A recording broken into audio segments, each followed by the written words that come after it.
Hey, welcome to Refocus Radio. Once again, we are here, and just like any other time, we have a special guest today. Today, we're going to have a true honor talking to Tom Shanahan and all about his amazing book, The Right Thing to Do, the true pioneers of college football integration in the 1960s.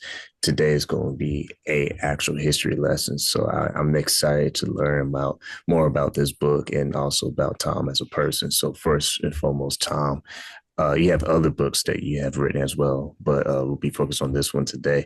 How you doing, man? I'm doing great. Thanks for having me on. This is an important history for to get to a wider audience. People do not understand how much progress was made in the 1960s because the sports media back then avoided race, and there were people sticking their necks out, and they unjustly have not gotten the credit they deserve. And that's the point I try to make in my book. When you look at the rich history, the coaches who were bold enough to even recruit. There's many stories, but there's a story of Coach Duffy Daughtry who traveled to find the talent of players who were denied at their own local schools, and he was able to get them to Michigan State, and that's a story in itself. But kind of talk about the process of you gathering details and the historical facts. Well, my first book was Ray of Light, Jimmy Ray, Duffy Daugherty, the integration of college football in the 1965-1966 Michigan State Spartans. And that focused on their two national championship teams with fully integrated rosters. But I began to realize later that Michigan State's story is much deeper than just those two seasons or just the 1960s, because Duffy Daugherty's first staff in 1954 when he was promoted to head coach. They included Dan Devine, who went to Arizona State, Missouri, and even Notre Dame in the 1970s, expanding black scholarship opportunities. Dan Devine's in the College Football Fame. Bob Devaney went to Wyoming, and he went to Nebraska, won back-to-back national titles 71-72. Bill Yeoman, Bob's in the College Football Hall of Fame. Bill Yeoman desegregated Houston's program in 1964. Think about how bad things were in 1964, and he stuck his neck out. And he's in the College Football Hall of Fame. Sonny Grandelius went to Colorado. He's not in the College Football Hall of Fame, but Colorado has an amazing story about their 1961 team where they stood up to Jim Crow in Miami and the Orange Bowl, and the Miami and the Orange Bowl backed down. So anyways, what I began to realize is Duffy's fingerprints are coast to coast, not just Michigan State, because Devine was at Arizona State. And back in those days, there was an unwritten quota that schools, coaches, teams, they didn't want more than a half dozen black players. They didn't think that they could get along in the locker room, and they didn't think they would follow the leadership of black players. Duffy Daugherty ignored those quotas limiting scholarships. And Dan Devine followed that at Arizona State. He had his two black players on his 1958 team at Missouri. Nobody understands that. He was so far ahead of other schools in the South, and that was from his relationship with Duffy. And then Bob Devaney went to Wyoming, Nebraska. Let me back up to Dan Devine. Then he went to Notre Dame. He was there in 75. And you wouldn't think, well, by then, college football integration was a fait accompli by then, right? But Notre Dame was still in the single digits as far as black athletes. And the guy who really helped me on this research was Vegas Ferguson, who was Dan Devine started in 75, but his first full year of recruiting was the 76 class with Vegas Ferguson. And Vegas always realized that the 10 black freshmen in his class was unusual for Notre Dame. And so he helped me with the research. So as I say, the fingerprints are coast to coast from those four men. Three others coaches associated with that era were Frank Cush, who Dan Devine brought with him to Arizona State. And Frank continued took over at Arizona State and followed the same Duffy blueprint. Chuck Fairbanks, Frank Cush was an All-American at Michigan State when Duffy coached. Chuck Fairbanks played at Michigan State when Duffy was there. He went to Oklahoma and he was promoted to head coach. At the time, Barry Switzer was an assistant coach, and Chuck made Barry Switzer his offensive coordinator. And Barry Switzer told me that he and Chuck were of the same mindset. They were going to recruit as many black players and at any position they wanted. Because you have to understand, back then in the 60s, Oklahoma still only had a half dozen black players. So obviously that changed dramatically in the 60s, late 60s and into the 70s under Fairbanks and Barry Switzer. And then the last one from that era was Earl Edwards, who coached with Duffy at Michigan State under Biggie Munn. He went to North Carolina State and desegregated their program. So that's why I say coast to coast is Duffy Daugherty's influence so far ahead of any other coach. And the media does not understand this because they are so focused on the Bear Bryant myths from the 1970 USC-Alabama game. When you look at the history and your career as a journalist, you have decades of experience with your career in sports journalism. How did that help you prepare with this project that is not just important for history to be told, but just from an educational point for sports? Yeah. What happened with me was my parents were socially minded, socially progressive, and we moved to a small town in Michigan called Big Rapids. My dad was a professor at Ferris State University. So that was in that 65 and 66 season, I was just a kid, and I was immediately a Michigan State fan. And I was smart enough because of my family background to realize there was something different about the Michigan State team because they had so many black players. But more than anything else, they had a black quarterback. We still talk about black quarterbacks not getting fair chances. In 1966, there were only two, Jimmy Ray at Michigan State and then Stanford's Gene Washington. And Stanford switched him his junior year to wide receiver. So Jimmy Ray was really a pioneering figure as a black quarterback. And then Duffy hired him as a coach, and he was a pioneering figure as a black assistant coach. So as my career was winding down in the newspaper business, I kind of realized, this Underground Railroad story of Michigan State and Duffy Daugherty has never been properly told based on what I knew. And I found out I didn't know anything. The story is so much deeper than I thought once I dug into the research. So I connected with Jimmy Ray, and he was all for telling this story along with his teammates who also feel the Michigan State story has not been told properly and is unfairly in the shadow of Bear Bryant, along with the original black players at Southern schools who desegregated, like Warren McVeigh at Houston in 1964, Bob Grant at Wake Forest in 1964, Jerry Levias at SMU in 1965. These guys are the ones who cleared the road in the South, not Bear Bryant. Bear Bryant dragged his feet until 1970, and it's an absolute disgrace.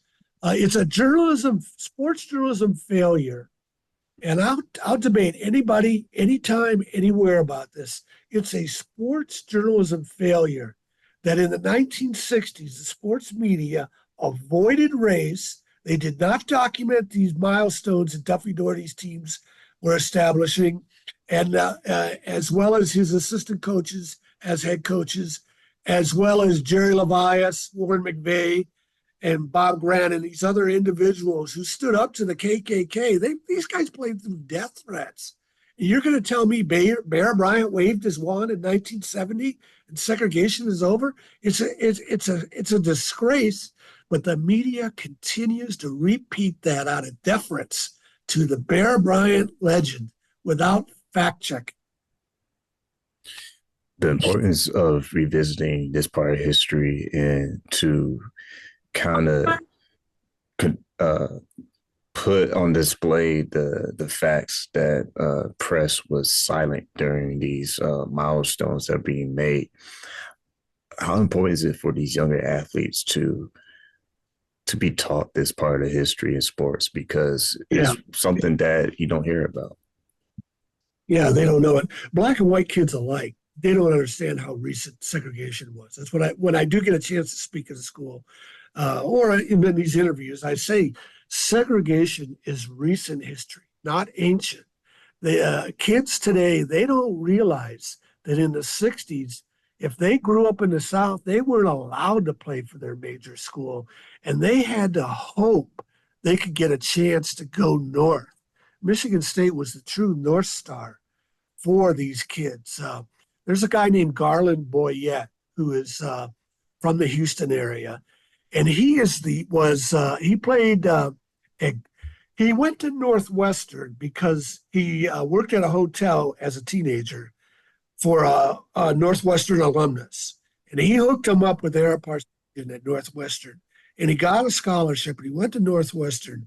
And Garland Boyette told me that black kids in the South knew there were only a half dozen spots for a black kid at the integrated schools in the North, not the South. It was segregated, of course.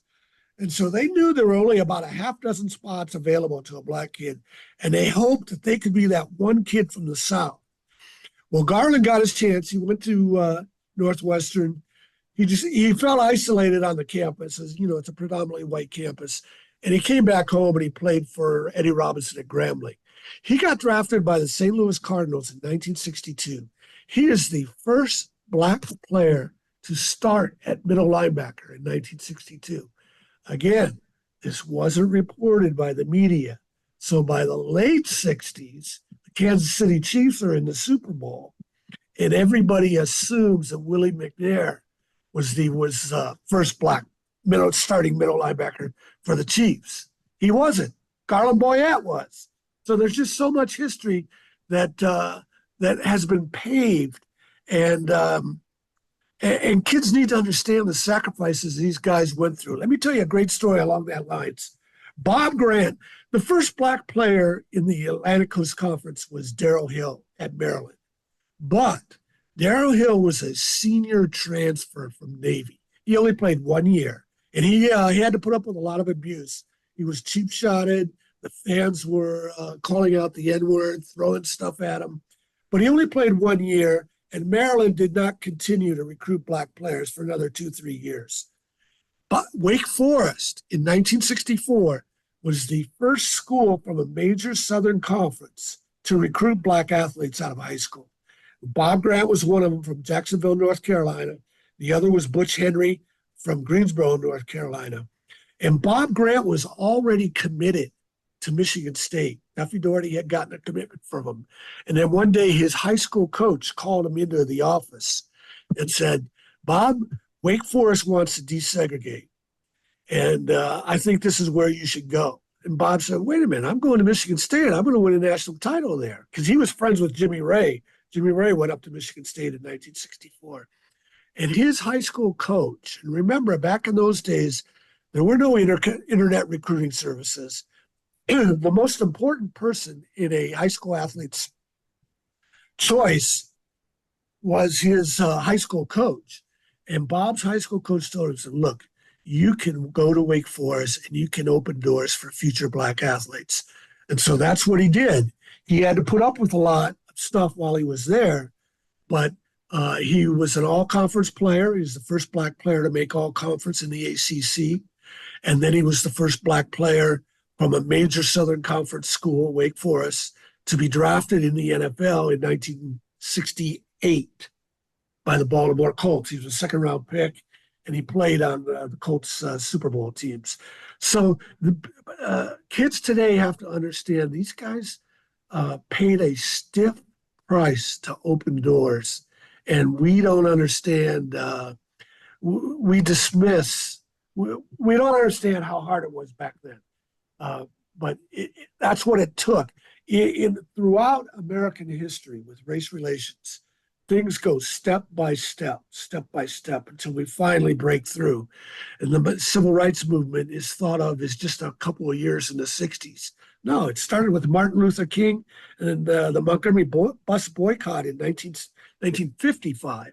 And then we didn't have civil rights acts until 1964 and 1965. So you had the same progress in college football starting in the 50s with Michigan State's Rose Bowl teams, which I can explain, go in through the 60s when Michigan State gained so much attention for their national championship teams. A tipping point was the 1966 game of the century. Michigan State lined up 20 black players, 11 black starters, two black team captains, college football Hall of Famers George Webster and Clinton Jones, and Jimmy Ray is the South's first black quarterback to win a national title.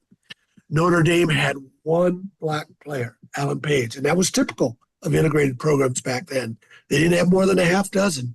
And the irony of that whole situation was Alan Page wanted to go to Michigan State, but he was from Canton Central Catholic, and his family wanted him to go to Notre Dame as a Catholic school. So that game was viewed by a record audience, a TV audience of 33 million. And again, so this was a tipping point. Another door was knocked down. More coaches began to abandon the unwritten quota. If you look at the timeline. Once again, listen to We Focus Radio, talking to our guest today, Tom Shanahan, and all about his book, The Right Thing to Do, The True Pioneers of College Football Integration in 1960s. When you look, you mentioned civil rights, and when people think of the civil rights movement, I mean, we don't always hear about college sports. You hear about the typical stories, Jackie Robinson, baseball. But when you get reaction from people, how many people, if they're being honest, can say that they knew some history before reading your book? Yeah, very little, very little. And Jackie Robinson is a good point to bring up because, we talk so much about what a great pioneer he was, and he was, to break the color line in baseball in 1947. But it wasn't like that was the end of prejudice and racism in baseball. I mean, it was nobody else. I mean, teams were very slow to sign black players. The Boston Red Sox were the last team to sign their first black player in 1959, 12 years later. Again, it's a slow process. And then Jackie Robinson, of course, put up with a lot of abuse those first couple of years. And part of his deal with Branch Rickey, the general manager, is he wouldn't respond, because if he did, and he was fighting with white players on the field, then people would say, see, black players and white players can't get along. So Jackie Robinson had to suffer a lot of abuse for the steps to take place until baseball finally was fully integrated.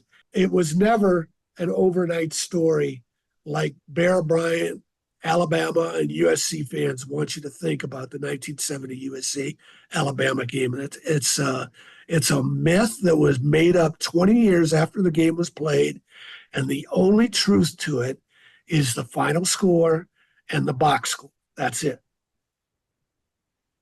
When people look at the facts of the book and the stories told from the perspective of both the coaches and the players, who, like to your point, they paved the way for future Black football players. What do you hope people can better understand about the time period, racial politics, and social change? Yeah, well, that's why I appreciate you having me on, because when people do read my book, they're amazed on all the facts they did not know. Like I said, these things just were not reported in the 60s.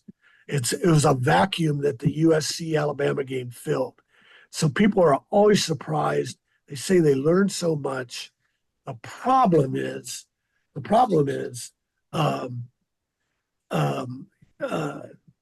Bear Bryant's legend is so big that people are stuck on that myth. And I'm not a major writer. I'm not a best-selling author. My book isn't published by Simon & Schuster with a major recruiting promotion budget. So not enough people are hearing this story. And that's why I really appreciate you having me on. And I hope it attracts a lot of attention.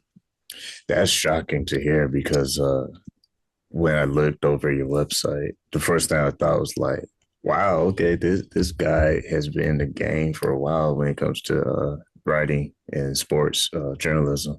So to hear from you that is is shocking because you would think Yeah. something like this will be a massive flood of press, but Yeah. they do say history kind of repeats itself. So what do you hope if someone listens to this, how can be the best way for schools and maybe former athletes to kind of push this history that needs to be learned and recognized?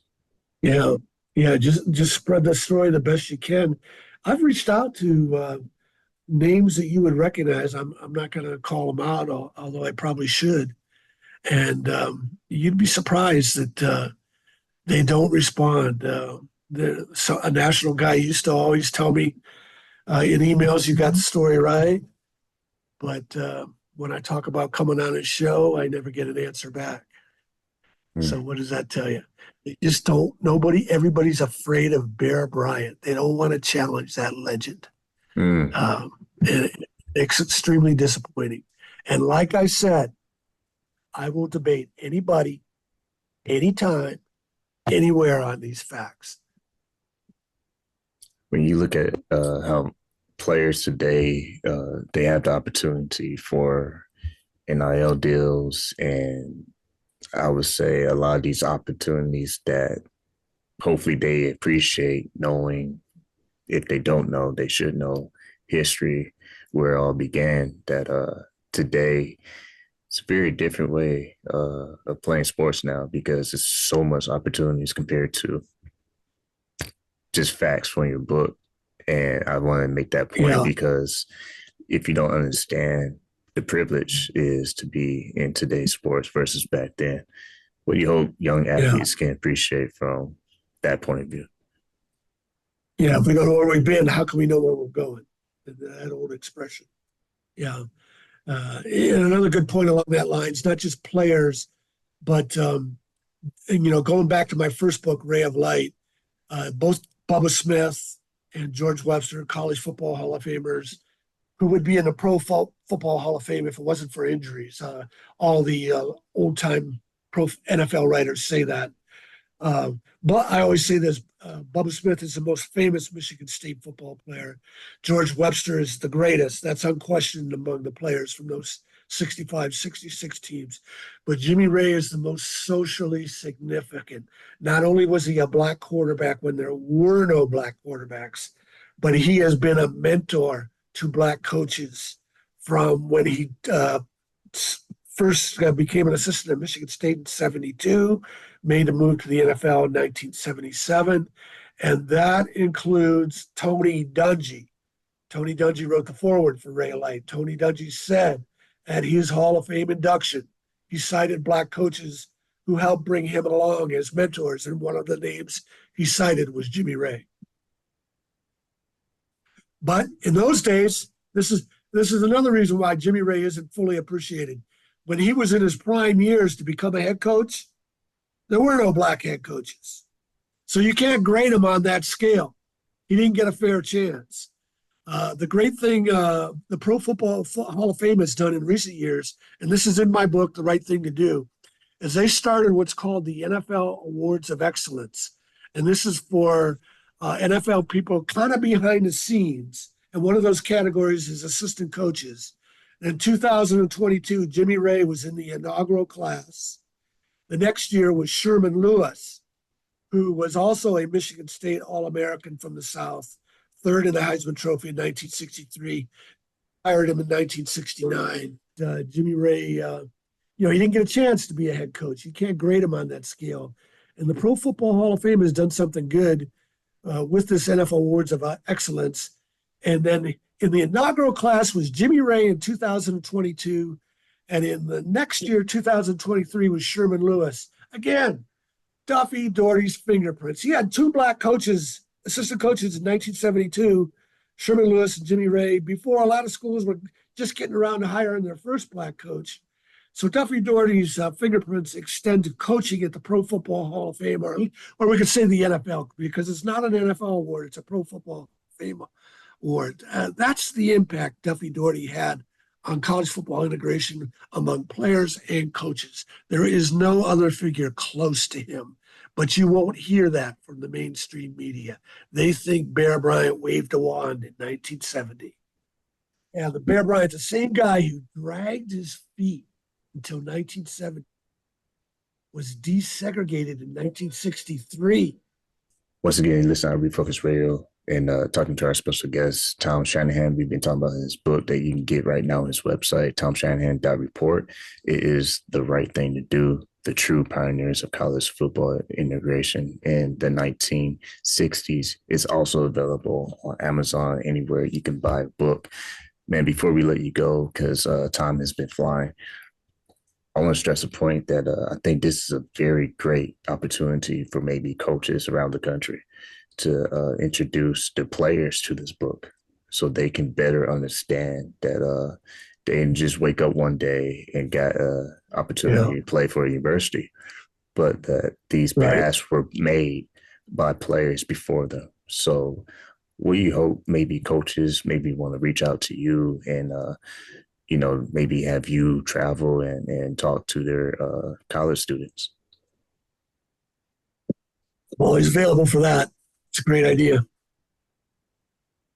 If someone's listening right now, based on our conversation, if they want to support not just your book, but what you do on your website. That's routes 1 and 6. If those who are listening right now want to continue to support what you're doing, not just getting your book, but going to your website, what's some of the best ways they can do if you are in position in the future to travel and speak to universities concerning college students? Yeah, my website is tomshanahan.report, and there's multiple stories on there. And at the end, you're able to email me. So you're able to send me an email that way. And then I'm on Twitter, Shanny4055. Send me a message that way. I'll be happy to respond to anything like that because it's such an important story, and it's just lost in the shadows of a man who does not deserve any credit for college football integration. Bear Bryant said as late as 1967, the reason he didn't have any black players is he couldn't find any that were academically qualified. That's just a disgraceful statement to make. But he is celebrated as the true crusader over Duffy Daugherty and other guys. And it's just a shame. And the sports media, the modern sports media has failed to understand this. Once again, you can go get the book right now on Amazon. It's available there, or go directly to his website, tomshanahan.report. The right thing to do, get your copy today. Like always, I want to say to you, thank you for your time. Thanks for having me.